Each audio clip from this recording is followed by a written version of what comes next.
longtemps qu'on se connaît. Hein. Oui, il y a longtemps qu'on se connaît. Combien d'années d'après toi? Combien d'années? Alors, si on remonte à la rencontre chez Cormand, c'est juillet 2007, donc ça va faire 15 ans dans 3-4 mois. Si on remonte depuis le temps où tu te souviens de moi venant retourner les rayons chez Cormand, ben, quand tu m'en parles, c'est genre, je devais avoir 12-13 ans, donc je dirais il y a 23-24 ans, Tu te rends compte? Le temps passe vite. presque un quart de siècle. Un quart de siècle. Ça file, hein? Ouais. Ça file. Que lisais-tu déjà à cette époque-là? Qu'est-ce que je lisais à cette époque-là? On était aux alentours de 2002-2003. J'étais dans la période où je venais de sortir de la lecture de tout ce qui est grand classique, Zola, Hugo, Balzac, et où il y avait un gars aux cheveux longs, barbu, avec une certaine gouaille, un certain Frédéric Becbédé, pour ne pas le nommer, qui venait de sortir un livre qui s'appelait L'égoïste romantique, et je ne l'avais pas découvert avec 99 francs, je l'ai découvert avec L'égoïste romantique, et je lisais ça, je lisais aussi les carnets de guerre de Bernard-Henri Lévy, je lisais des gros pavés, ça m'amusait, et je lisais aussi, mais ça c'est un peu plus en cachette, l'œuvre du Marquis de Sade. Ah voilà. Voilà. On comprend beaucoup de choses alors. Dans ces œuvres cachées, dans ces lectures cachées, dissimulées. Elles étaient chez toi? Marquis de Sade? Oui.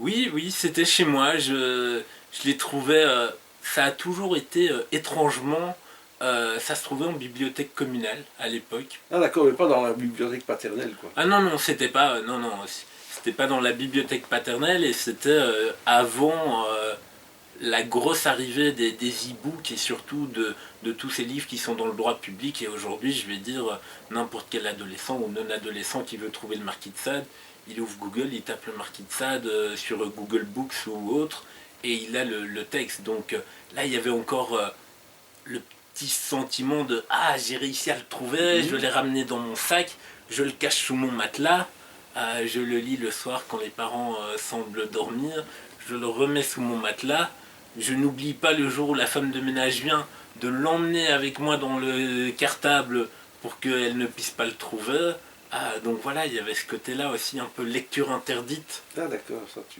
tu as encore ce genre de lecture? J'ai encore ce genre de lecture, mais j'ai l'impression que ça a perdu son côté interdit. J'ai envie de dire aujourd'hui, j'ai l'impression que tout peut être lu. On ne s'offusquerait quasiment pas de voir un adolescent lire le Marquis de Sade dans le bus, alors qu'à l'époque, moi je vais dire, je n'ai jamais lu ça en dehors de chez moi. Et d'autres livres que je me disais, ah, tiens, je lis ça dans le bus ou dans le tram, mais j'ai pas envie qu'on puisse voir ce que je lis.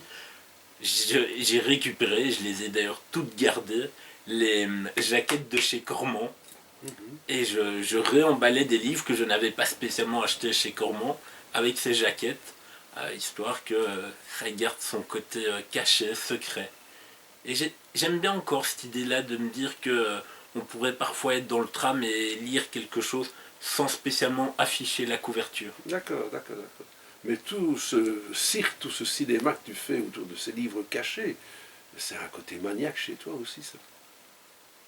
Maniaque, je sais pas, je pense que ça rentre peut-être dans les rituels de lecture, dans le fait de finalement redonner sa place et ses lettres entre guillemets de noblesse au livre et de pas juste prendre ça comme ça sur un coin de table et D'où le choix des études aussi. d'où le choix des études ou le choix Je dis maniaque parce qu'évidemment, bon, bouquin, bien caché, bien sorti, bien rangé, bien ci, bien ça, que je disais un peu maniaque dans l'attitude du personnage, donc se dire, tiens, bien rangé, donc... choix des études.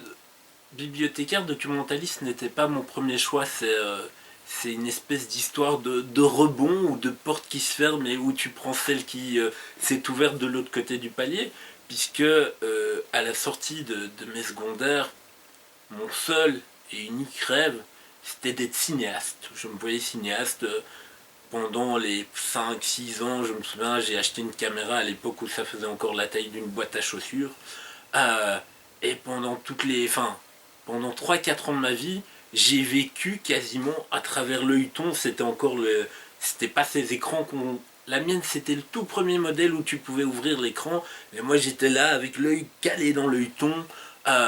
Et parfois, mes parents en vacances me disaient, mais regarde le paysage. Puis ils disaient, mais je le vois dans l'œilleton. Et mon père me disait, mais t'as le paysage complet, qu'est-ce que tu regardes dans ta petite boîte?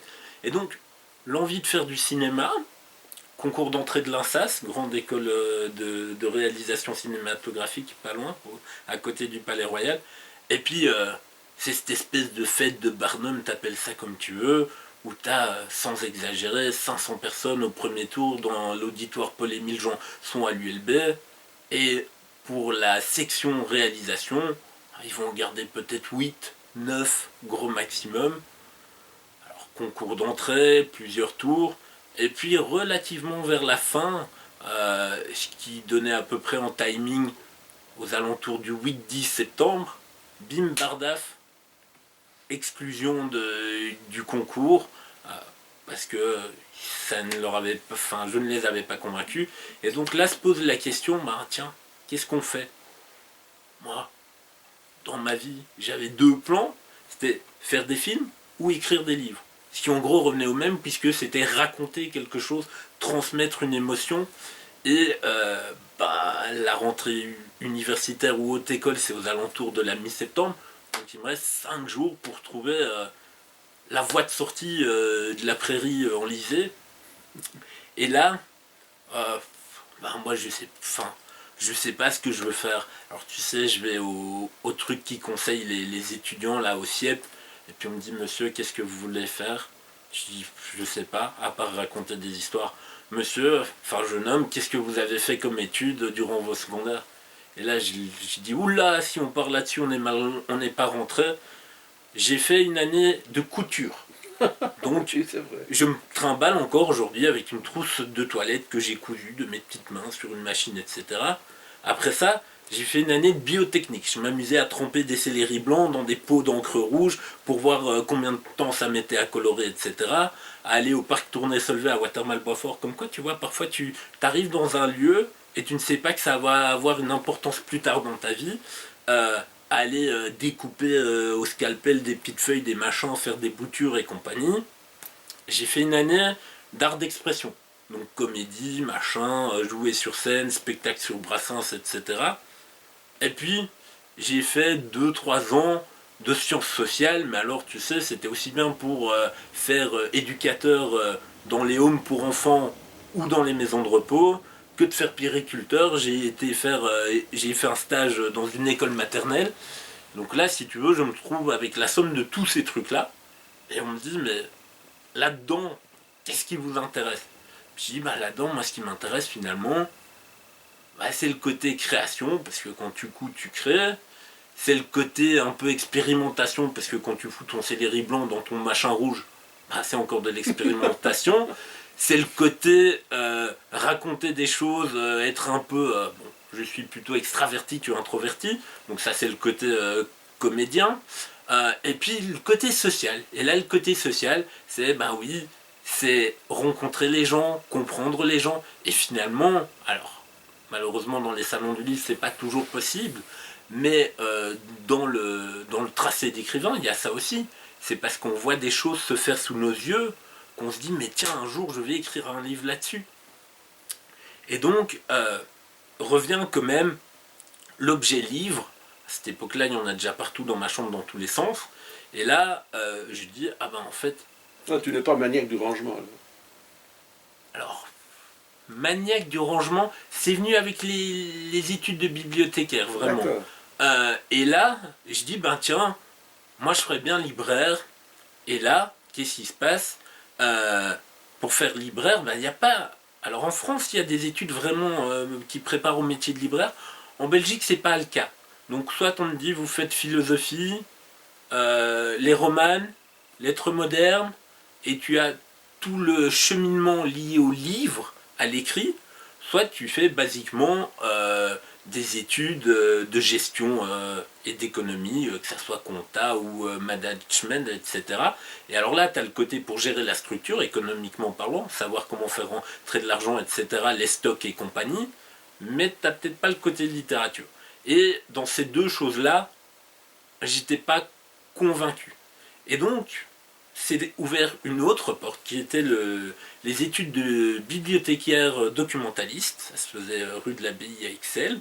Et je me dis, bon, tiens, c'est en 3 ans, il y a des stages dès la première année, donc tu mets les mains dans le cambouis. Parce que finalement, quand on regarde, moi, à chaque fois, c'était couture, bah, tu fais des trucs avec les mains, les céleris dans les bocaux rouges, enfin d'encre rouge, c'est encore avec les mains. Et donc finalement, j'ai ce besoin d'être occupé tout le temps avec mes mains. Et moi, me raconter pendant 5 ans de la théorie et étudier de la théorie pour finalement te dire, bah tiens, un jour, peut-être que ça te servira, c'était pas mon truc. Et donc voilà, et donc c'est comme ça que sont arrivées les études de bibliothécaire documentaliste. Alors effectivement, à ce moment-là, ton rapport au livre se professionnalise, parce qu'on t'explique, bah tiens, qu'est-ce que c'est une cote de rangement, on t'explique que c'est le vrai début des bases de données, où tu peux encoder tous tes livres, savoir combien t'en as en stock, s'ils sont sortis, pas sortis, chez quel lecteur, quand ça revient, etc. Et c'est vraiment un cursus où il y a 2 lignes qui sont en même temps, parce qu'à côté de ça, tu as tout le côté documentaliste, donc gestion de l'information, classement de documents, dépouillement de revues, ce que j'ai gardé un peu. Je vais dire quand j'achète aujourd'hui encore des revues, une fois que je les ai lues, s'il y a un article où je me dis tiens, ça j'aimerais quand même bien le conserver, hop, scuter, bic, la date de l'apparition de la revue, feuilles plastiques ou fiches carton, et j'ai des bacs comme ça dans mon garage remplis de fiches en carton, avec aussi tous les domaines possibles et inimaginables.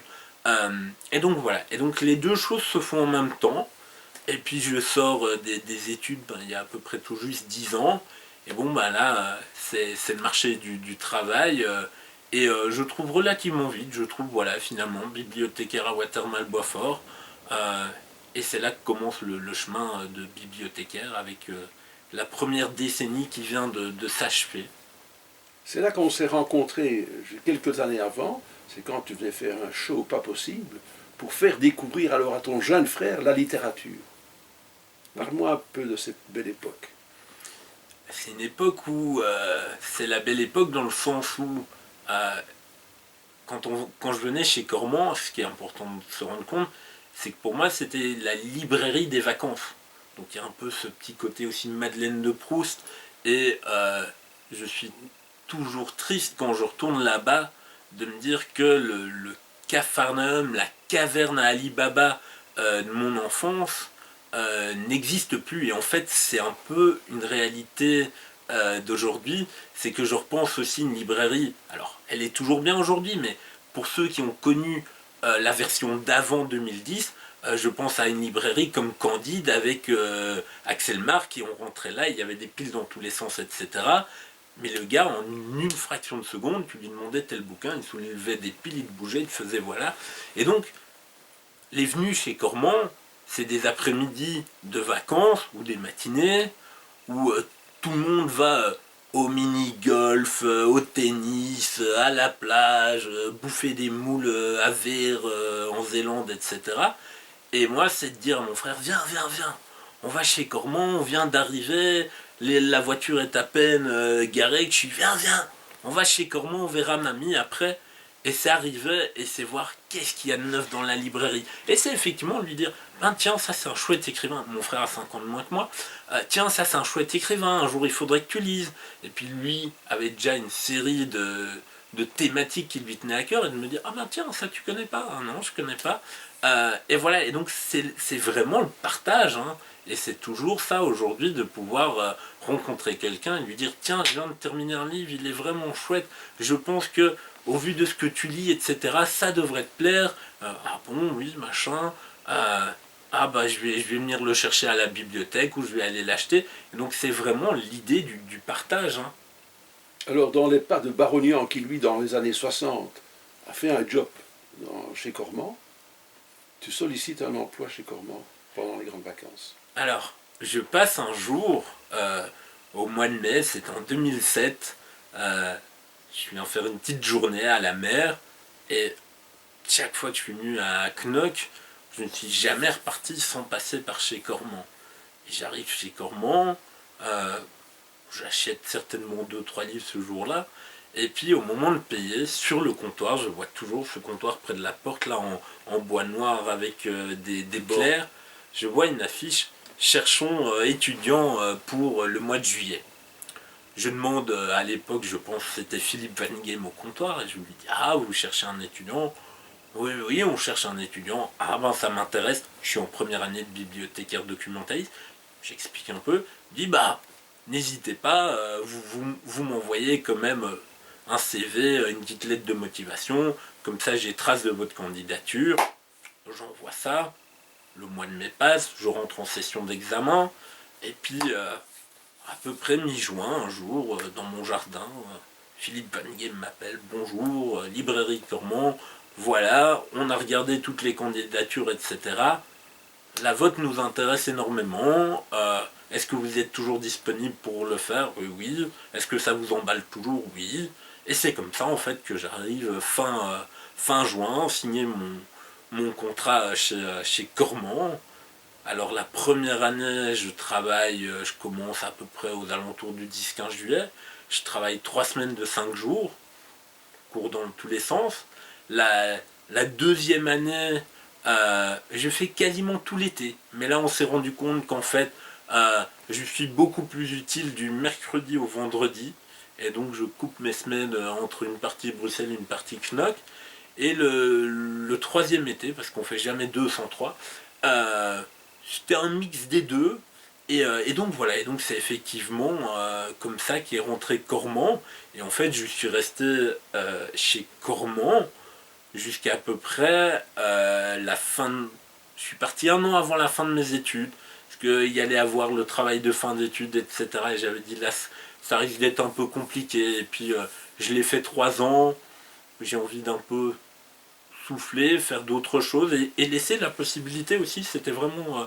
J'ai eu ce ressenti, je me suis dit, mais c'est parce qu'il y a quelqu'un avant toi qui a dû avoir le poste et qui a dû se dire, mais ça, je vais le lâcher et quelqu'un d'autre le reprendra. Et donc je me suis dit, voilà, en fait, en ne faisant pas une quatrième année, tu offres entre guillemets la possibilité à quelqu'un d'autre de mettre le pied à l'étrier. C'est là que tu as tes premiers contacts avec la clientèle, avec le lecteur. C'est là que j'ai mes premiers contacts vraiment avec la clientèle, le lecteur. Alors, moi je fais vraiment la distinction entre le client de librairie et le lecteur de bibliothèque. Pour moi, c'est vraiment deux choses là, c'est une clientèle différentes. Et donc, là, c'est une clientèle, c'est des gens qui viennent et où, quand tu vas leur parler d'un livre, où tu vas leur mettre l'eau à la bouche, alors, je repense notamment à l'été 2009, où j'ai vendu je ne sais plus combien d'exemplaires du roman Les femmes aux cheveux courts de Patrice Lecomte. Tu fais acheter ce livre aux gens, donc ils vont payer 20 euros qui rentrent dans les caisses de la librairie, mais donc il y a le sentiment quand même de se dire oulala, je vais non seulement prendre de l'argent à ces gens parce que pour acheter le livre ils vont investir, mais je vais leur prendre du temps. Bon, après si le livre leur convient pas, ils peuvent s'arrêter en cours et dire voilà, c'est foutu, enfin je n'aime pas. Tandis que en bibliothèque, ben, tu ne prends pas de l'argent des gens parce que ils payent leur abonnement pour l'année, et puis tu leur dis ah tiens, essayez, je pense que ça vous plairait, et puis en fait si ça vous plaît pas, vous vous arrêtez au bout de 10 pages, vous ramenez le livre, mais vous ne l'avez pas acheté, vous ne vous retrouvez pas avec quelque chose en main où on se dit qu'est-ce. Alors en 2007, c'est pas encore la grande époque des boîtes à livres, et donc quand tu arrives chez toi, que tu as lu, enfin que tu n'as pas lu plutôt et dans lequel tu rentres pas, bah, tu te poses la question, enfin moi en tout cas je me pose toujours la question, qu'est-ce que j'en fais? Est-ce que je le donne à quelqu'un à qui je pense vraiment que ça pourrait faire plaisir? Est-ce que je le mets dans un coin de ma bibliothèque et j'ai comme ça 2-3 planches de livres à côté desquels je suis passé et que peut-être un jour, ce que je pense c'est aussi une question de temps, de phase. Il y a des livres où à un moment de ta vie tu vas être dedans pour le lire, tu vas le comprendre, tu vas l'adorer, etc. Et puis il y a des moments où les éléments, l'alignement des choses n'est pas encore fait pour que tu puisses vraiment plonger dans le livre. Et puis tu as encore la troisième chose que moi j'aime bien, c'est le livre étalon de vie, comme je l'appelle ça. C'est un livre, alors j'en ai un que je relis tous les 2-3 ans, depuis que j'ai 15 ans, donc tu calcules en 20 ans j'ai déjà dû le lire à peu près 6-7 fois, et où en fait, à chaque lecture, alors que je connais l'histoire, hein, je vais ressentir les choses différemment. Mais parce que la première fois à 15 ans, j'étais adolescent. Et puis là, je l'ai relu aux alentours de Noël cette année. Je me suis rendu compte que j'avais quasiment maintenant l'âge du héros. Et donc toutes ces conceptions par rapport à la vie amoureuse, par rapport à l'échec dans une carrière, etc., ça a plus de résonance en moi que quand tu as 15 ans, que tu sais ce que c'est un travail, mais tu n'as pas encore signé un réel emploi, etc. Et donc voilà, effectivement, le contact avec les premiers clients, les demandes en tout genre aussi, et ça m'a marqué, et c'est quelque chose que je garde de chez Cormon, les parents voulant absolument forcer leurs enfants à passer par le même chemin de lecture que ce qu'ils ont eu. Et de dire, ben moi, tu sais, quand j'avais ton âge, j'ai lu La Marodiade, j'ai lu François Le Champy, j'ai lu Les Malheurs de Sophie, j'ai lu j'ai lu Tom Sawyer, j'ai lu des Jules Verne.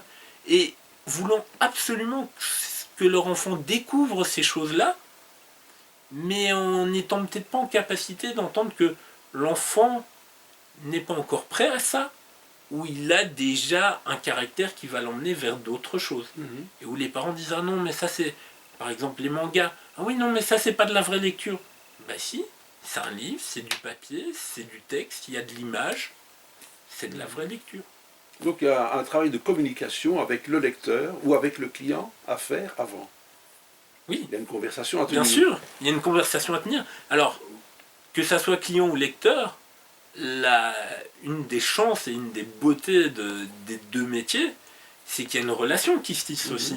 Donc il y a des gens que tu vois arriver la première fois, bon ben tu sais pas trop, et alors ils arrivent avec cette fameuse phrase qui moi me fait grimper au mur, et que tu as certainement dû entendre aussi dans ta carrière de libraire. Est-ce que vous pouvez me conseiller un bon livre? Là je l'ai regardé, j'ai dit c'est quoi un bon livre? Ben, c'est un livre qui est bien, alors les gens te disent bien, chouette, machin, etc. Et là je leur dis toujours, si vous étiez venu chez moi et que vous m'aviez demandé, est-ce que vous pouvez me conseiller un bon vin? J'ai dit pas de bol. Enfin, j'ai dit pas de bol, ou soit de bol si vous aimez les mêmes choses que moi. Chez moi, un bon vin pour moi, c'est un Bordeaux, rouge, tannique, 14,5 de degrés minimum. J'ai dit, qui va un peu envoyer. J'ai dit, et au bout de 4, 5, 6 verres la bouteille, on est dans cette espèce d'état second où on peut planer, etc. J'ai pas de bol. Vous, si ça se trouve, vous êtes plutôt vin alsacien, léger, frais, 10-12 degrés max. Donc, il n'y a pas un bon livre. Il y a le livre que vous avez besoin d'avoir en ce moment, parce que soit vous voulez simplement vous occuper pendant vos temps libres, parce que soit vous avez besoin de vous nourrir par la lecture, besoin de vous changer les idées, par exemple avoir appris une maladie, un deuil, etc. Donc je ne vais évidemment pas donner le même livre à quelqu'un dont le fils de 30-40 ans s'est crashé en voiture. Je vais éviter tous les livres dont je sais qu'il y a des accidents de voiture dedans. Donc par exemple, j'évite tous les Didier Van Cauwelaert systématiquement. Et puis, au fur et à mesure, c'est un peu comme deux fauves qui vont s'adopter, ou du moins se dompter, s'observer, s'apprivoiser. Voilà, le petit prince et son renard. Et donc aujourd'hui, il y a des livres, quand je les vois en librairie, je sais que ça va plaire à tel lecteur ou telle lectrice de la bibliothèque. Je travaillerai en librairie, que je suis à peu près persuadé, que je serai qu'un tel client, je vais lui parler de ce livre-là. Parce que ça rejoint peut-être ses goûts d'intérêt, parce que la personne a peut-être un plaisir à aller dans cette région-là, souvent en vacances, etc. Je sais pas, moi, un livre par exemple sur le Berry ou sur la Côte d'Opale, de dire, ah tiens, il y a un romancier là, il vient de sortir un truc, ça se passe en Côte d'Opale, c'est un policier, vous ne lisez pas de policier, mais comme ça se passe à la Côte d'Opale et que vous avez une petite maison là-bas, vous passez des vacances et tout, peut-être que vous allez accrocher. Et voilà, et c'est vraiment, c'est une relation qui se tisse, et on prend le temps, et on essaye de retenir. J'ai la chance d'avoir une bonne mémoire et de dire, tiens, par exemple, ça je sais que la lectrice ou le lecteur n'a pas aimé, donc je ne vais plus lui proposer ce type d'ouvrage. Tu as pu observer une différence entre un lecteur librairie et un lecteur bibliothèque? Je dirais que le lecteur librairie Alors, le lecteur librairie, tu vas pouvoir lui conseiller plus de choses dans le sens où tu as un infini des possibilités qui est beaucoup plus grand. Alors, parce que dans ta librairie, alors ça dépend évidemment la taille de ta librairie. Euh, chez Cormand, il y avait quand même pas mal de fonds, de diversité de titres. Et puis aussi, à un moment, tu peux très bien dire, tiens, le titre me revient en tête, ce titre-là, tac tac, on ne l'a pas en magasin, mais si ça vous intéresse, bim bim, on le commande, dans 3 jours il est là, on vous appelle, vous venez le chercher, vous partez quand en vacances, vous partez dans 5 jours, c'est parfait, c'est réglé. En bibliothèque, tu fais avec ce que tu as de fonds, qui ne se renouvellent pas tous les 3 jours, parce que les commandes en bibliothèque, c'est tous les 2 mois à peu près, dans la plupart des bibliothèques. Et donc là, tu n'as pas la carte entre guillemets de joker de dire on n'a rien trouvé qui vous plaît ici, bah attendez, on va regarder dans le catalogue base électre machin et on va vous faire venir. Donc il y a ce côté-là qui fait une différence et il y a le côté que en bibliothèque, comme je t'ai dit un peu plus tôt, il n'y a pas le risque de se tromper n'est pas grave parce que ils n'achètent pas le livre, ils l'empruntent et puis ils le relâchent. C'est un peu, je vais dire, c'est un peu comme une pomme, ils la prennent, ils la croquent et ils la remettent sur, enfin ils la mettent derrière eux. Tandis que voilà, dans le côté, enfin en librairie, moi je voulais vraiment que la personne puisse, enfin en bibliothèque aussi, mais que la personne puisse repartir satisfaite en me disant quand même que c'était, enfin dans les deux cas, c'est une marque de confiance. Après en librairie, la marque de confiance est prend avec elle le fait qu'il y a un achat. En bibliothèque, c'est un emprunt, et donc voilà, pour moi ça c'est quand même... Maintenant il y a aussi, voilà, la différence, c'est qu'en bibliothèque, il n'y a pas de pression de se dire il faut que je mette autant de livres par lecteur. Je veux dire, il y a des gens qui partent avec 10 livres pour 3 semaines, il y en a qui partent avec un livre, et encore comme je dis toujours, quand les gens me disent ah moi je lis autant de livres sur le mois, oui mais un livre, finalement, moi, c'est pas en livre qu'il faut compter, c'est en pages.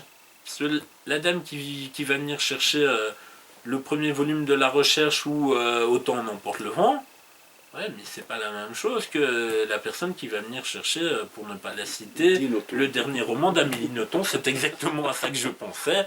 150 pages, caractère 15, 2 de marche de chaque côté. Et donc voilà, c'est vraiment... alors qu'en librairie, on a tous les deux travaillé au même endroit en plus, il y a quand même une notion de rentabilité. Tu sais que tu es là, alors pour faire plaisir aux gens, pour partager de la littérature, etc. Mais qu'au bout du mois, c'est le nombre de livres vendus qui va te permettre de pouvoir payer ton local, payer ton chauffage, payer tes employés, te dégager un salaire et essayer d'avoir même encore payé tes fournisseurs, etc. Et essayer même d'avoir une marge de bénéficiaire par au-delà pour mettre sur un compte pour le jour où... Tu invites un auteur au restaurant. Tu invites un auteur au restaurant ou qu'il y a confinement Covid et qu'on te ferme ta librairie pendant 2 mois. Tu as cité tantôt Didier Van Coelaert. Quand as-tu découvert Didier Van Coelaert? Avec quel ouvrage? Alors, comment j'ai découvert Didier Van Coelaert? Avec quel ouvrage? J'ai découvert Didier Van Coelaert avec son roman paru en 2001, si ma mémoire est bonne, qui s'appelait L'éducation d'une fée. Alors, Un coup de foudre? Pas loin du coup de foudre, et surtout, ce qui se perd parfois un peu. Alors j'invite les gens à aller voir la jaquette au moment même de la sortie du livre, hein, pas la version au livre de poche par après. C'est un visage de femme de côté un peu dépigmenté, assez trouble, et donc déjà rien que sur la couverture, tu vois ça, et tu vois l'éducation d'une fille. Et tu te dis, alors tu sors, moi j'étais en 2001 au milieu de l'adolescence, les fées, tu as encore toute la panoplie de la gamme Disney avec leurs baguettes et leurs chapeaux, etc. Et puis tu te fais, ok, c'est quoi une fée? Et donc je lis ce livre, et là, j'accroche. Je me dis, waouh, machin, etc. Alors comment est-ce que j'ai trouvé ce livre? J'ai trouvé ce livre parce que ma mère, à partir du moment où Didier Van Coelaert a eu le Goncourt, donc en 1994, elle les achetait à peu près tous, en se disant, bon, c'est l'écrivain de la famille. Et puis, j'ai le coup de foudre, et là, je vais me rendre à la bibliothèque de mon école, je vais voir qu'ils en ont, je vais aller à la bibliothèque communale aussi, et je vais commencer à vouloir combler tout ce que j'ai manqué. Mais donc Didier Van Cauwelaert, première publication en 1982 avec 20 ans et des poussières, donc j'ai à peu près 20 ans à combler, à raison plus ou moins d'un livre par an et un petit creux entre 1991 et 94 où il a son Goncourt, et 94 et 97 où il sort son premier livre après Goncourt. Donc il y a quand même facilement une quinzaine d'ouvrages à se mettre sous la dent. Et à partir de là, j'accroche, et là, je les lis à chaque sortie. Donc là, ça devient le rituel de regarder quand est-ce que... Alors, avant, quand j'étais pas encore bibliothécaire et que j'avais pas accès à Electre, et que c'était avant Internet et les sites Fnac, etc., je vais dire, tu demandais à ton libraire, alors, est-ce que le nouveau Didier Van Cauwelaert est déjà annoncé? Maintenant, je vais dire, tous les X temps, j'interroge la base de données pour voir quand sera le prochain Didier Van Cauwelaert. Et donc, à partir de là, je les lis à chaque sortie, et je te parlais de rituel de lecture au début de l'entretien. Là, on est dans un vrai rituel de lecture, c'est-à-dire que, comme je dis, il y a une nuit par an sur mes 365 nuits, 6 quand c'est une bissextile, que je passe littéralement avec Didier Van Cauwelaert. Donc c'est-à-dire que je vais aller acheter l'ouvrage, je vais faire tout ce qu'il faut pour l'avoir le jour même de sa sortie, et s'il faut la nécessité d'aller dans 2-3 librairies pour enfin trouver la librairie qui soit là déjà, soit à une caisse et dit attendez, on l'a pas encore ouverte cette caisse là, mais on sait que c'est au bout dans notre réserve, on va vous le chercher. Je reviens avec le livre, je le dévore littéralement. Alors parfois, tu vois, je me dis, c'est un peu triste, je me dis, bon, que ça soit Didier Van Cauwelaert ou un autre écrivain, mais c'est vrai que Didier Van Cauwelaert, je le dévore toujours dans la nuit, je me dis, le gars te livre un roman qu'il a mis X mois à écrire. Alors je dis toujours, dans l'écriture, il y a l'écriture qui est le temps réel où tu vas scribouiller sur ta feuille, mais il y a le truc de maturation. Donc je vais dire, tu peux demander, et tu as eu suffisamment d'écrivains sur le fauteuil avant moi, pour savoir que parfois, il y a des livres que tu as commencé il y a 10, 15, 20 ans. Bon, évidemment, ça dépend de ton âge. À 30 ans, 30, 35 ans, c'est un peu plus difficile de dire que tu as des livres qui sont en maturation depuis 25 ans. Et puis, ça mature. Mais ça veut dire que pendant que ça mature, c'est soit sur une planche, soit dans un disque dur externe. Mais de temps à autre, ton cerveau y revient, te dit ouais, alors, avec tes personnages là, qu'est-ce qu'on en fait? Ok, machin. Et donc, il y a un côté plaisir de le dévorer, et de l'autre côté, il y a ouais, mais ce que cet écrivain a pris X années à donner corps, a mis autant d'heures à écrire, etc.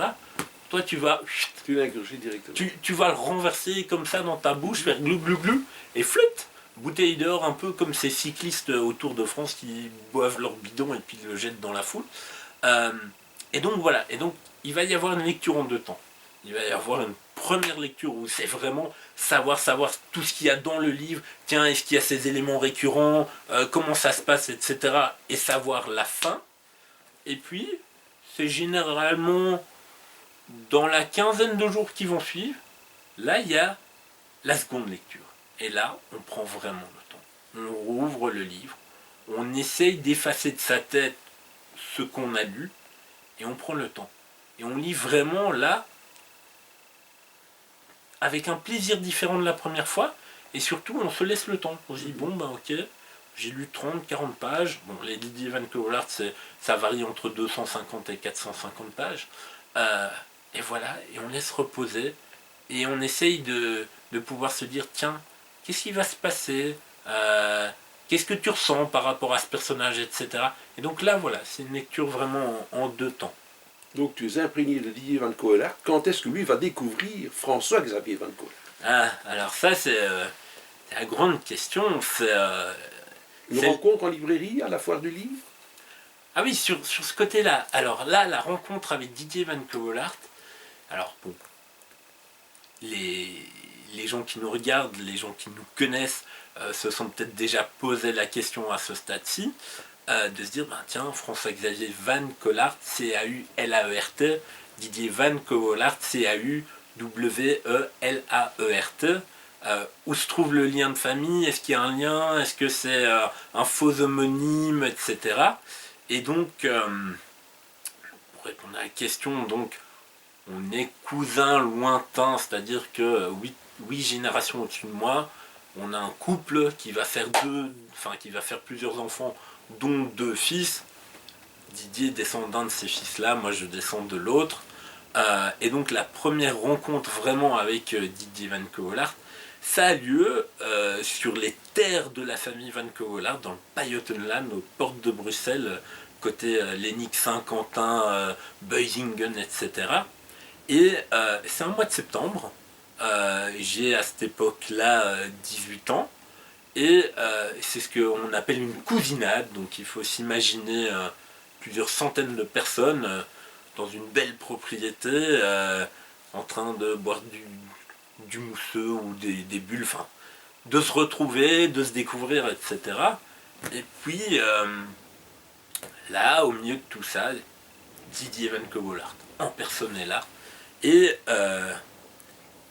l'envie de le rencontrer, mais une timidité, qui pourtant, étrangement, je ne suis pas quelqu'un de timide, mais à ce moment-là, et puis bon, bah, une demi-heure, 3/4 d'heure, 1 heure, à un moment, mon père et ma mère se disent, ouh là là, le gamin, finalement, il va pas y aller, et il va revenir un peu déçu, parce que, avant la réunion, est-ce que vous pensez qu'il sera là, etc. Ben écoute, on ne sait pas, on peut demander au cousin qui organise s'il s'est inscrit ou pas. Et donc, les parents discutent avec une cousine lointaine, et puis ils lui disent, mais tiens, toi, est-ce que tu connais un peu plus Didier, tu as un peu des liens avec lui et tout? Ah oui, je l'ai d'ailleurs salué là tantôt quand il est arrivé. Ah bah écoute, notre fils, il est passionné de Didier Van Covoolaert, il lit tous ses livres, etc. Il est même en train de consacrer son travail de fin de secondaire à ça. Est-ce que tu peux pas un peu embrancher, mettre les 2 prises en connexion? Et elle me dit, bah viens, je vais te présenter. Et j'arrive devant Didier, elle dit, voilà Didier, je te présente un de tes jeunes cousins lointains. L'arbre généalogique fait 5 mètres de long, il est placardé sur le sol d'un grand hall d'honneur avec par-dessus des plaques en plexiglas, et les gens marchent dessus pour regarder. Ah regarde, moi je me mets là et toi tu dois aller tout là-bas, et regarde tout le chemin de gens par lesquels on est connecté. Donc elle dit, voilà, un de tes jeunes cousins lointains. Et Didier me dit, ah enchanté, machin, et puis on commence un peu à discuter. Et bon, moi je me dis, je vais avoir 5-10 minutes, peut-être 1/4 d'heure. Et puis en fait, on s'enferme dans une sorte de bulle, et on va rester, je pense, près d'1 heure comme ça, au soleil, à parler, etc. Et donc ça c'est la première rencontre. Et puis à partir de là, il y a un lien qui se tisse, et donc on est à peu près 17 ans plus tard. Et maintenant, je vais dire, je ne calcule pas le nombre de fois, on se recroise dans des salons du livre. Parfois il vient à Bruxelles, hop, avant de reprendre le train, j'ai une demi-heure, 3/4 d'heure, tu sais venir jusque là, on se prend un verre ensemble. Oui, on se prend un verre ensemble. Tu es invité par l'éditeur? Effectivement, aussi des après dédicaces en librairie, où c'est bon, avec l'éditeur on part tous manger. Et donc voilà, et donc là maintenant il y a, je vais pas dire non plus que c'est quelqu'un que j'ai tous les jours au téléphone, hein, il faut pas exagérer sur les choses, mais voilà, il y a une relation qui est tissée. Il y a aussi, ça c'est dans l'évolution finalement du rituel de lecture, c'est que jusqu'à cette rencontre en 2005, je lisais le livre, et puis je le trouvais bien ou je le trouvais pas bien, mais je n'avais pas le contact pour aller au-delà. Ici, maintenant, dans mon rituel de lecture, une fois que j'ai fini de le dévorer, technologie moderne, pif pif, soit un appel, soit un petit message ou un mail. J'ai lu ton livre, voilà ce que j'en pense, merci pour le moment, etc.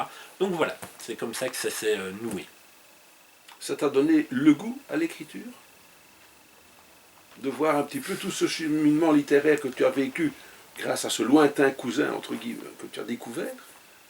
Ça m'a probablement donné le goût à l'écriture. Donc l'écriture, puisque tu en parles, alors l'écriture, je pense que le fait de raconter des histoires a toujours été là, puisque j'étais un enfant qui, ma maman me le disait encore dernièrement, on te laissait dans ta chambre, on fermait une porte, tu chopais des voitures, tu prenais des personnages et tout, et t'inventais plein de trucs, et parfois tu revenais avec la voiture, il y a un pneu arraché, mais c'est parce que dans mon histoire, il y avait un accident de voiture, et donc je me suis senti obligé de faire tomber la voiture de mon lit sur le sol pour faire comme si elle était tombée dans le ravin.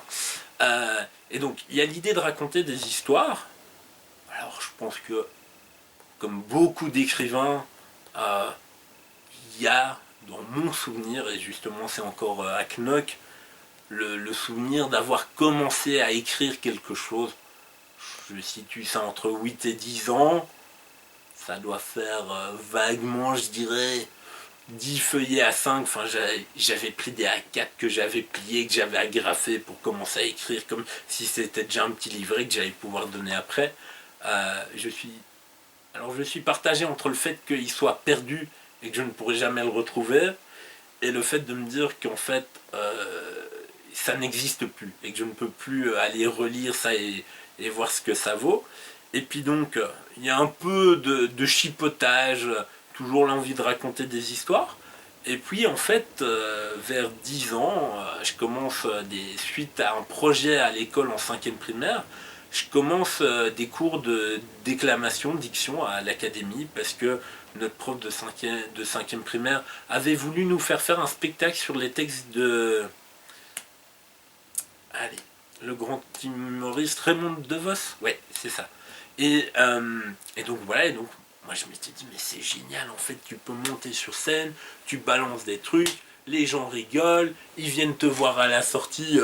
C'était vraiment bien, gamin, hein, ton truc, le quincailler, là, de Raymond DeVos, c'était vraiment top. Et quand tu joues l'agent de police, et donc je me dis, ouais, en fait, c'est super chouette. Tu peux incarner, te glisser dans quelqu'un d'autre, t'offrir des suppléments de vie. Et puis, je fais ça. Je fais ça 2-3 ans, je suis entre mes 11 ans et mes 14 ans, et puis qu'est-ce qui m'arrive de catastrophique à 14 ans? Je commence à muer. Je ne veux pas arrêter de faire mes cours de diction, d'orthophonie, etc. Je pense que le fait de ne pas avoir arrêté à temps, on entend que j'ai des vibratos aigus, là où si je m'étais probablement un peu calmé, que j'avais arrêté de travailler cette voix, elle serait plus grave. Et à un moment, ma prof de diction me dit, écoute François-Xavier, je t'adore, mais c'est plus possible. Tant pour toi que pour moi, c'est pas une bonne chose. Chaque semaine tu reviens, ta voix a évolué, etc. On a travaillé la manière de poser le mot, la respiration, etc. Et j'ai l'impression que tout est de nouveau déstructuré. Comme tu sais, si on avait réglé les lampes, etc. Et puis tout grésille. Et elle me dit, c'est plus possible. Et puis elle dit, en fait, tu travailles quand même, parce qu'il y a tous ces exercices de diction, etc. Elle dit, tu travailles quand même sur ta corde vocale. C'est pas la meilleure chose. Écoute, prends 1 an, 2 ans, tu stoppes les cours, et quand ta voix aura totalement mué, tu reviens. Donc là, moi, si tu veux, c'est un peu, on me dit, sur le banc, et c'est fini, hein, tu peux plus venir. Et à ce moment-là, j'ai 14 ans, et je me dis, mais qu'est-ce que je vais faire? Moi, ça m'occupait mes mercredis après-midi parce que j'allais au cours, mais ça m'occupait mes soirées parce que je répétais dans ma chambre, etc. Et il y a toujours eu, ça a toujours continué d'un peu écrire des petits trucs à gauche, à droite, mais sans vraiment oser dire je vais écrire un roman. Et là, je me dis, je vais écrire un roman, j'ai du temps, je vais faire ça, ça va me faire un projet. Au lieu de participer au spectacle de fin d'année de l'académie, je vais écrire un roman. Et là, je commence à écrire un roman. Et c'est exactement la même année que que j'ai le choc avec l'éducation d'une fée. Et en fait, je me dis, mais l'écriture, c'est un truc d'une puissance monstre, dans le sens où, quand tu l'utilises au fictionnel, bah, tu peux, toi, te glisser dans un personnage, 14 ans, le début de l'éveil amoureux, etc. Mais oui, mais tu peux t'imaginer que tu es en couple, que tu galopes tout Paris, alors il y a une partie de ce roman-là qui se termine au Festival de Cannes, etc. Tu te dis, en fait, tu peux t'imaginer une vie, tu peux vraiment... tout est possible, tu t'ouvres un champ de possibilités, ça c'est sur le côté fictionnel de la chose. Tu te dis aussi, et je l'expérimenterai plus tard lors d'un café-théâtre, tu te dis tu peux faire de l'écriture où tu dénonces les choses, où tu soulignes les choses. J'ai notamment fait comme ça un texte où je me mettais dans la peau d'un général qui avait fait la guerre d'Algérie et qui finalement reprochait au président de la République, qui disait mais enfin, mes oreilles remplies par la poudre à canon, mes doigts meurtris par les grenades, mes yeux voilés par les éclats d'obus, etc. C'est pour votre compétition personnelle que j'ai fait ça. Et oui, qu'est-ce que vous m'avez filé en retour? Ouais, un paquet de médailles qui va faire craquer mes coutures. Et donc je me rends compte en fait que tu peux transmettre des choses aux gens, tu peux leur faire rentrer des choses en eux, enfin, qu'il y ait des résonances par rapport à leurs sentiments, par rapport à leur vécu. Et donc je me dis, mais en fait c'est quelque chose de formidable, parce que objectivement, ça coûte nada. Enfin, allez, en gros, tu as besoin d'un cahier, tu as besoin d'un bic, t'en as pour 3 euros et 4 euros dans n'importe quelle papeterie ou supermarché. Pour ceux qui le font avec l'ordinateur, ben, t'achètes un ordinateur pas que pour écrire, et donc voilà. Et donc tu dis, c'est quelque chose aussi, c'est un art qui est transportable à l'infini. Tu vois, moi je vois ma soeur à cette époque-là qui commence à jouer au piano. Ouais, mais quand tu pars en vacances, tu prends pas le piano avec toi. Donc tu peux espérer que tu vas en trouver un dans un hall d'hôtel. Mais après, il faut encore oser aller faire tes gammes là-dessus, etc. Ton travail quotidien. L'écriture, tu prends ton papier, tu prends ton bic, tu mets ça dans ton sac à dos, dans le tram, avant un rendez-vous, etc. Et donc voilà, et donc c'est vraiment à ce moment-là que je me dis, mais c'est formidable ce truc. Tu peux t'offrir des compléments de vie. Si un jour c'est publié, tu peux projeter des choses à l'intérieur des gens, que ça leur fasse des résonances, etc. Ça peut aussi faire des rencontres. Et donc voilà, c'est vraiment là où je me dis, mais en fait l'écriture c'est formidable. Et par rapport au cinéma dont j'ai parlé au début de notre rencontre, ou au théâtre, c'est que tu n'as pas toute cette question du financement du montage. Je veux dire, un livre, encore plus aujourd'hui avec les plateformes d'autopublication, bien que je ne sois pas totalement... je suis mitigé sur ce genre de choses-là. Mais tu sais, voilà, je veux dire, moi, quand j'ai fini d'écrire là, mon livre au mois d'octobre, bim, je te l'ai envoyé, je l'ai envoyé à 2-3 autres personnes qui me disaient « Ah, un jour on aimerait te lire ». Voilà, je veux dire, tandis qu'un film, tu dois le filmer, tu dois louer les endroits, les budgets, etc. Le théâtre, c'est la même chose. Là, tu fais ça dans ton coin, pif, et puis tu envoies le fichier, et tu peux partager à l'infini. Et je reviens à ma question. Est-ce que la découverte de l'œuvre de Van Coelaert, son évolution, t'a permis justement dans l'écriture? Oui. Voilà, c'était ça ma question. Alors oui, ça m'a permis parce qu'immanquablement, dans le coup de foudre avec l'éducation d'une fille, c'est de découvrir un univers dans lequel je me dis à chaque fois, mais qu'est-ce que j'aimerais être un personnage de roman de Didier Van Coelaert. Et donc oui, ça amène le goût, effectivement. Est-ce que tu vois dans le fil, dans l'ensemble de son œuvre, le lien? Quel est le lien qui les réunit de l'un à l'autre, qui permet de passer de l'un à l'autre? Le lien qui les réunit, qui permet de les passer de l'un à l'autre, c'est que tu vas avoir une série d'éléments que moi je nomme récurrents, parce que si tu prends ces livres et que tu fuyores, tu les trouverais quasiment dans tous ces livres. Et c'est surtout, en fait, il y a quelque chose qui... chez lui, dans sa manière d'écrire et de construire ses personnages, m'a très vite interpellé. En fait, c'est cette notion de dédoublement.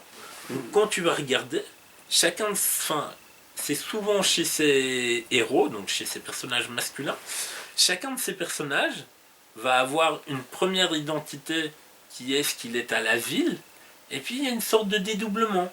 Il y a, ben tiens, j'incarne un personnage. Genre, je pense notamment à Corps étranger, où il y a Frédéric Lanberg, il a à peu près 40 ans au moment du livre, et puis à 25 ans, il a écrit, avec sa copine de l'époque, il a écrit un livre, ils ont fait un truc à 4 mains, et il le signe d'un pseudonyme, Richard Glenn, et puis un jour, paf, il reçoit une lettre d'une brugeoise qui dit j'ai lu votre livre parce que j'ai trouvé dans la bibliothèque d'une tante dans la maison de vacances, pouvoir de l'écriture de nouveau. Et voilà, je ne sais pas si vous existez encore. J'ai regardé, vous n'avez écrit qu'un seul livre, j'ai trouvé votre adresse dans le bottin ou je ne sais plus où. Et là, le gars va décider en fait de commencer à vraiment incarner, de donner vraiment un corps, un personnage, un univers à ce Richard Glenn. Il va louer un studio en face de chez lui, il va aller au puce, il va le meubler, etc. Et donc, il y a ce point commun entre quasiment tous ces personnages, qui est que, en plus d'être eux-mêmes, ils vont être quelqu'un d'autre. Et finalement, est-ce que ce quelqu'un d'autre n'est pas plus ce qu'ils sont profondément, intrinsèquement, que ce qu'ils sont à la base, et où parfois c'est simplement les accidents de la vie, des choses qui ne se sont pas emboîtées comme elles auraient dû. Et puis, au niveau des personnages féminins, et ça revient avec ce fameux éducation d'une fée, il y a cette force que toutes les héroïnes de Didier portent en elles, qui bien souvent, c'est elles qui vont aller tracter le héros. C'est des femmes libres, fières, qui avancent, qui sont enthousiasmantes et enthousiasmées. Et donc voilà, et donc ça effectivement, je me suis dit, mais alors, sans vouloir bien évidemment plagier, mais je me suis dit en fait, c'est ça qui m'intéresse, c'est d'être un peu le romancier de la dissection, d'aller comprendre les personnages des romans. Souviens-toi de Retour à Monte Chiaro de Vincent Engel, Oui. et de celui avant qui était Raphaël et Laetitia, Oui. qui était un court récit aux éditions de Minuit, mais il y a eu une évolution de l'un à l'autre. C'est ça qui est toujours bien à observer, mais la question que je me pose est, lorsque l'écrivain démarre devant un bloc de feuilles vierge, est-ce que ce plan de carrière existe déjà, ou bien alors est-ce que c'est une chose qui va éclore par hasard? Quand Didier Van Kovlart se retrouve, ou l'écrivain en général? L'écrivain en général, parce que même Didier, est-ce que Didier, au départ de son premier bouquin, pouvait imaginer qu'il allait mener cette carrière-là avec ce lien-là, comme lorsque Vincent Engel a démarré Retour à Monte Chiaro, est-ce qu'il pouvait s'imaginer, ou est-ce que ce sont des choses qui viennent au fur et à mesure? As-tu une idée là-dessus? Je pense, dans le cas de Didier Van Kovlart, je pense vraiment que c'est des choses qui l'ont nourri entre son enfance. Donc il y a un plan de carrière, quoi. Chez lui, il y a encore la différence que finalement, pour raconter la petite histoire, à 8 ans, son père qui avait été victime d'un grave accident de voiture, qui avait perdu une bonne partie de la jambe l'année de la naissance ou très vite après la naissance de Didier en 1960, dit un jour, mais moi, si je deviens infirme, je me tire une balle dans la tête. Et le gamin, il a 8 ans, il entend ça, il se dit, mon père va se tuer, il va falloir que je puisse survivre ma mère, je vais écrire un bouquin parce que ça, j'ai l'impression que je sais faire. Et donc il écrit réellement son premier livre à 8 ans, il le envoie durant toute son adolescence chez les plus grands éditeurs de la place parisienne, et puis finalement, il est publié à 22 ans. Et parfois, quand on lui dit, vous avez eu le succès et la publication rapide, il est là, non, moi entre 8 ans et 22 ans, j'ai essayé de caler un bouquin, ça m'a mis 14 ans. Et donc lui, je pense vraiment oui. Je pense qu'il y a l'idée d'un cheminement. Et que au bout, quand malheureusement il y aura le dernier livre, parce qu'il viendra à décéder, il y aura vraiment une construction, une œuvre. Et il y a des choses qui se télescopent, qui se recroisent, des personnages qui reprend même plusieurs livres plus tard, avec parfois 10-15 ans d'écart. Donc voilà, après je pense, d'un écrivain à l'autre, ça peut être différent. Il y a des écrivains vraiment qui ont une idée, qui se disent, ça voilà, c'est ce que je vais faire. Quand on prend par exemple J.K. Rowling, elle sait qu'elle va faire une saga complète sur Harry Potter, et après, est-ce qu'elle savait qu'elle ferait d'autres livres. Je ne suis pas spécialement sûr qu'au moment où elle commence à écrire dans son petit pub là, café à Porto ou à Lisbonne, elle le sache. Voilà, quelqu'un comme Proust, il va savoir au moment où il commence la recherche qu'il rentre dans 15 ans d'écriture qui seront stoppés par son décès. Mais en soi, finalement, Proust meurt d'une pneumonie mal soignée, mais au moment où il a bouclé le premier jet de l'entièreté de la recherche, où les premiers tomes ont déjà été publiés, où il a eu le Goncourt en 18 ou en 19. Et donc voilà, je pense vraiment qu'il y a, en fait, il y a deux types, enfin, on peut trouver deux types d'écrivains, et il n'y en a pas un qui est mieux que l'autre. Il y a vraiment des gens où c'est vital, c'est nécessaire, c'est leur respiration. Et où si tu leur enlèves un bloc et un truc, ça va pas aller. Enfin, il va leur manquer quelque chose. Et puis, tu as des gens qui se disent, ben tiens, moi, j'ai du temps, j'arrive à la retraite ou je travaille plus parce que, voilà, pour X, Y raison, qu'est-ce que je vais faire? Ouais, je vais écrire des bouquins et qui, grosso modo, écrivent leurs bouquins et puis peuvent ne plus en écrire pendant 2 ans et vont très bien se porter. Mais ces gens-là, ils vont moins dérouler une projection, ils vont moins se dire, ok, vers où on va, qu'est-ce qu'on explore, parce que finalement, ce que tout écrivain fait, c'est explorer des territoires, des domaines du possible, et voir de l'impossible. Et donc voilà, je pense que c'est la vraie différence, c'est entre la personne où c'est vraiment son oxygène, c'est sa nourriture, et si tu lui enlèves ça, c'est comme si tu lui enlevais la possibilité de boire de la flotte, et donc il va s'assécher de l'intérieur, il va s'appauvrir entre guillemets, et puis tu as les gens qui vont faire ça un peu en dilettante entre guillemets. François-Xavier, on a encore 3 heures à pouvoir consacrer à t'écouter pour faire la première mouture des causeries.